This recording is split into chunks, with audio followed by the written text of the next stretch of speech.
Sodium bicarbonate test. ये test किसके लिए है बेटा? Sodium bicarbonate test. ये टेस्ट होता है फॉर ऑल कार्बोक्सिलिक एसिड। जितने भी कार्बोक्सिलिक अम्ल होते हैं, जितने भी कार्बोक्सिलिक एसिड होते हैं, सारे एसिड इस टेस्ट को देते हैं। तो बेटा ये जो टेस्ट है, ये विशेष प्रकार का टेस्ट है जो कार्बोक्सिलिक एसिड के लिए रखा गया है। तो जितने भी कार्बोक्सिलिक एसिड होते हैं वो इस टेस्ट को देते हैं। अब इस टेस्ट में क्या होता है बेटा? अब इस टेस्ट में क्या होता है यहां देखना। मान लो कि आपके पास एक टेस्ट ट्यूब है और किसी ने बोल दिया इसके अंदर कार्बोक्सिलिक एसिड है, इस बात को फिक्स करो, निश्चित करो।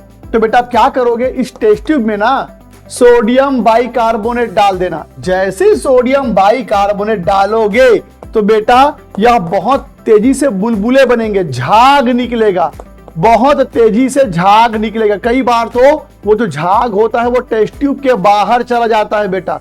कई बार तो वो जो झाग होता है वो टेस्ट ट्यूब के बाहर चला जाता है। तो अगर टेस्ट ट्यूब में से एकदम गजगजा के झाग निकलने लगे तो समझ जाना उसमें कार्बोक्सिलिक एसिड है। क्योंकि बेटा किसी भी कार्बोक्सिलिक एसिड के सामने जब सोडियम बाइकार्बोनेट आता है तो जो कार्बोक्सिलिक एसिड होता है ना वो सॉल्ट बन जाता है, साथ में CO2 बनता है और साथ में H2O बनता है। तो बेटा ये जो CO2 बनता है ना, यही CO2 गैस